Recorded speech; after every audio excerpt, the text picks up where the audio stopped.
Constitution and a national constitution that will guide him through his struggle for leadership.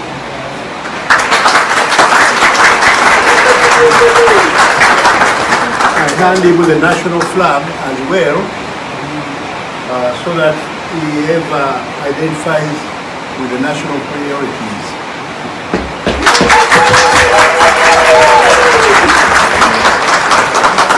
I, Kyagulanyi Ssentamu Robert, having been duly elected to the position of party president, swearing the name of the Almighty, that I shall bear true allegiance to the National Unity Platform, and that I shall perform my duties without fear, without malice, and I will, and all in will. So help me God.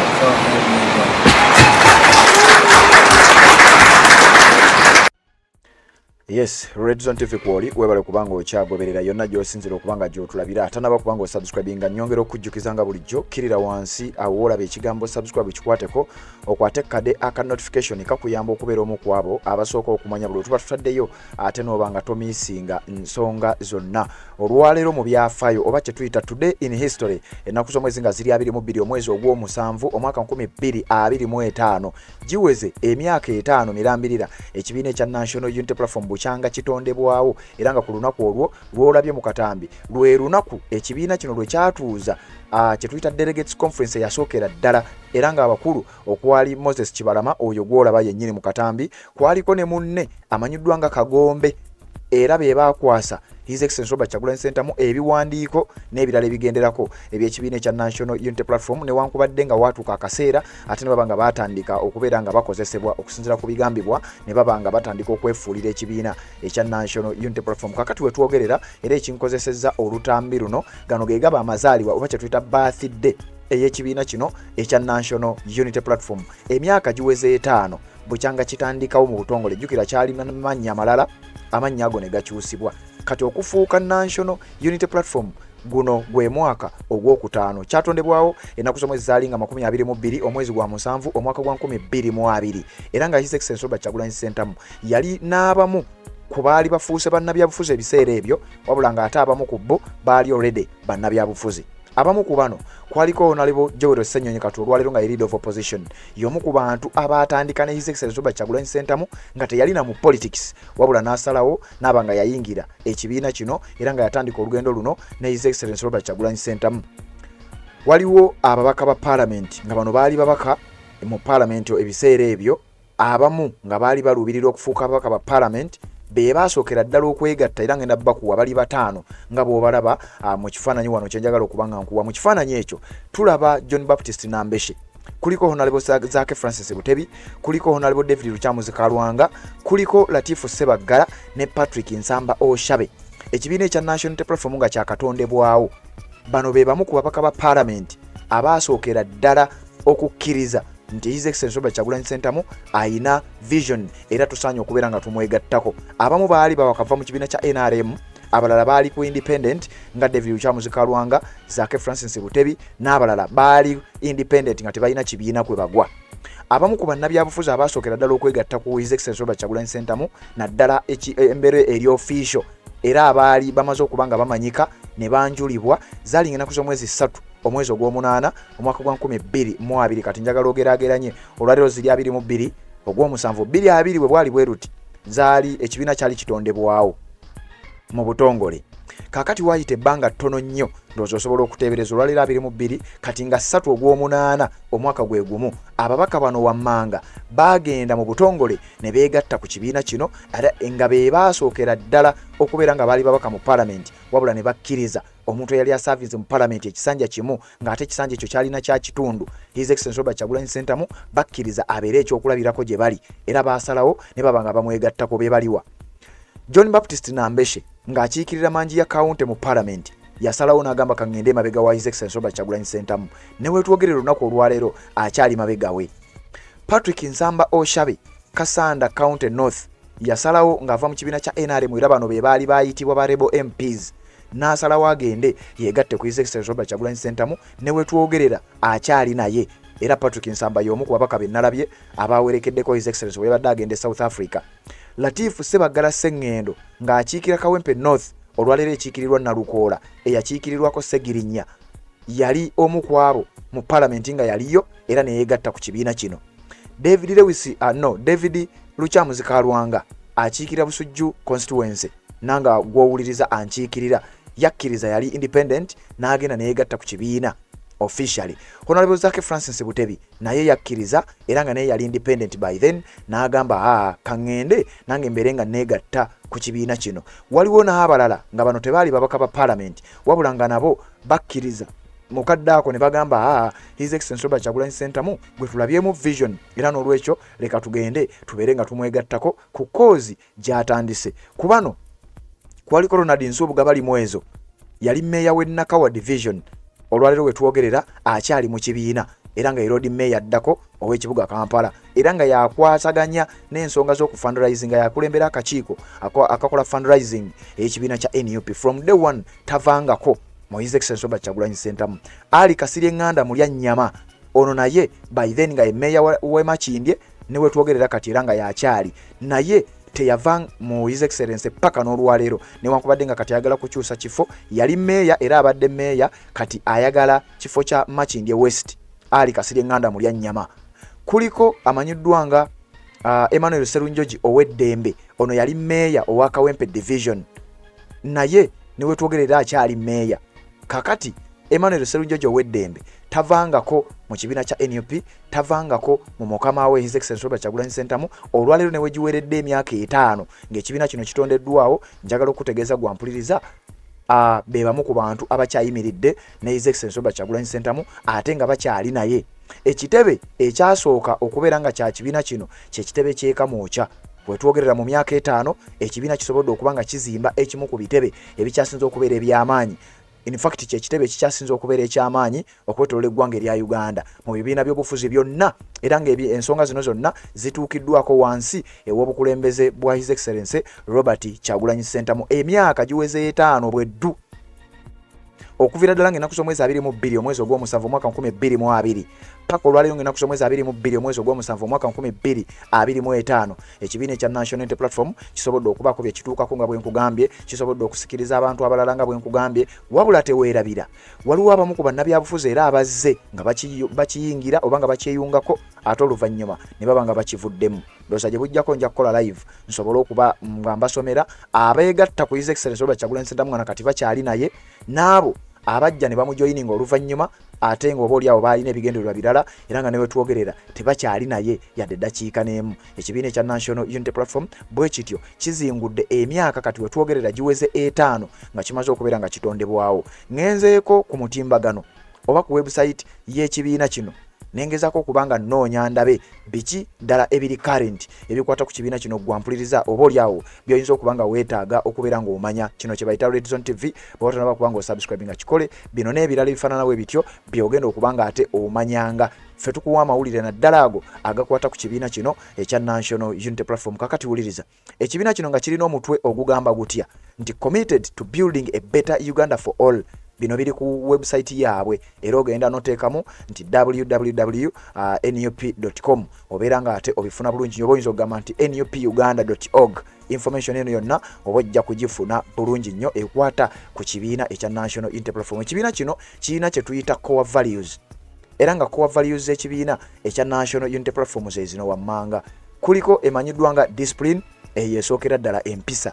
Kuliko kye bayita reliability eyo yakubiri kituyinza kiyita obwesimbu. Waliwo integrity, bayina inclusiveness, bayina ne kibayita patriotism kye tuyita mwoyo gwa ggwanga. Ekibiina ekya National Unity Platform kirina ne kye tuyita service.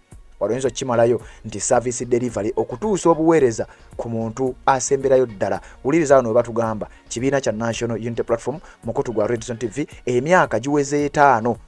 Wuliriza share yose wano we bagamba naye kati ngangendako ku website eno kubaako byenkusomera oba oliawo by'oyinza okuba nga tusobola kubifuna. The National Unity Platform is a political party, is a political and a social liberation political party duly registered under the laws of Uganda. We are a progressive social democratic organization guided by the principles of servant leadership, quality, transparency, accountability, freedom, liberty and social justice. Bino bye bimu kubikwata ku kibiina kya National Unity Platform gwabadde takimanyi. Wano baba kikunnyonnyola nti kyeki okitegedde bulungi nnyo. Akikulembera nga simulala ye His Excellency Robert Kyagulanyi Ssentamu era nga boogedde batya wano. Honorable Robert Kyagulanyi Ssentamu biri ku website. Also known as by his stage name Bobby Wine, a Ugandan musician, actor and activist. He's an artist turned politician who, by popular acclaim, heads the generational and transformational people power movement, which is a resistance pressure group formed in 2018 to unite Ugandans across the globe on issues such as ending human rights abuse, corruption, redefining the rule of law, restoring dignity and rebuilding lives. Nti akulembera ekibiina kino nga simulala ya His Excellency Robert Kyagulanyi Ssentamu wulira ezimu ku nsonga ze bagambye. Yasooka kukulembera kisinde ekya People Power Movement era ng'ekisinde kino kyatandikibwa eyo mu mwaka ogwa 2018 ng'egimu ku miramwa egyatandise ekisinde kino kwaliko omulamwa ogw'okulaba nga balwanirira eddembe ly'obuntu mu ggwanga erya Uganda, ogw'okulaba nga eggwanga erya Uganda libeera n'emirembe, egw'okulaba nga emirimu ku miramwa egyatandikise ekibiina kino gyasookera mu kisinde ekya People Power Movement. Era gwampuliriza wano ne bakutegeeza nti ekisinde kino kireese embeera eno okubeera nga efuuka okuba nti kintu kati kya bulijjo. Okulwanirira eddembe ly'obuntu mu ggwanga erya Uganda kati kifuuse ekintu kya bulijjo. Era gwampuliriza njagala okutegeeza bw'obanga obadde okyagoberera omukutu guno era nga byonna ebikwata ku nsonga zino obadde ng'obigoberera okimanyi bulungi nnyo nti ekibiina kino kirina sayidi zombi. Ekibiina kirina kye tuyita political wing, kye kibiina ky'ebyobufuzi National Unity Platform. Ekibiina kirina kye tuyita kirina wingi endala ey'amaanyi g'abantu kye tuyita People Power Movement. Era nga movement eyo yeyogerwako wano ky'owulidde nkutegeeza gwe awuliriza omukutu guno ogwa Red Zone TV. Kati oba tonaba kubanga osubscribe nga kikole nze njira nkyakutwala ate mu nsonga official number eya office nayo njikusomere eyo ndowooza newe sigikuwa osobola ogitegeera obulungi ennyo. Ekibiina kino kirina abakulembeze era nga mu bakulembeze nja kuba kusomera nabo. His Excellency Robert Kyagulanyi Ssentamu ye president w'ekibiina omutongole era njagala kubanga nkutwalira ddala ku section eyo eriko abakulembeze b'ekibiina kino obeere nga nayo ogitegeerera ddala bulungi nnyo. Ekibiina kino kikulemberwa abantu ab'omuzinzi, kikulemberwa abantu abatuukiridde. Wuliriza, Party President His Excellency Robert Kyagulanyi Ssentamu nga bw'omulaba awo yakulembera ekibiina kino.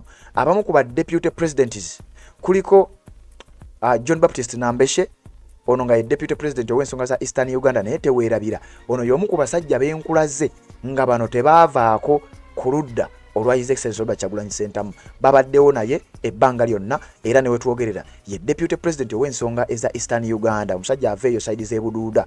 Mu bamu ku ba deputy presidents abalala kuliko Lina Zedriga Waru, ono nga ye deputy president ow'ensonga eza Northern Uganda era omukyalo ono mukyala w'amaanyi nnyo, yakolako nga lekikyala ku Harvard University, akoze emirimu mingi nnyo ate nga mukyala munnamateeka. Deputy president ow'ensonga za Buganda Muhammad Muwanga Kivumbi, ono yavunaanyizibwa ku nsonga eza Central oba mu Buganda, yamyuka His Excellency Robert Kyagulanyi Ssentamu. Ono y'omu ku baajoyininga nga bava mu DP block wabula n'atava ku mulamwa n'asigala nga agoberera. Deputy president ow'ensonga eza Western Uganda ye Jole Jacqueline Tukamushaba, deputy president ow'ensonga za Western Uganda era ono yasikira oba yaddira mu bigere omukyalo omugenzi kati amanyiddwa nga Jole Mugisha eyali deputy president ow'ensonga eza Western Uganda ate nga wetwogerera bambi yafa ne bamusikiza omukyalo ono. Benjamin Katana ye national treasurer ow'ekibiina ekya National Unity Platform era nga ekyo kimanyiddwa. Kakati David Lewis Rubongoya oyo nga ye secretary general oba ssaabawandiisi ow'ekibiina ekya National Unity Platform. Joel Ssennyonyi y'omu ku bantu abayimiridde ne His Excellency Robert Kyagulanyi Ssentamu okuva ekibiina kino ekyatandika era nga ye mwogezi w'ekibiina kino newankubadde nga atalina obuvunaanyizibwa obulala nga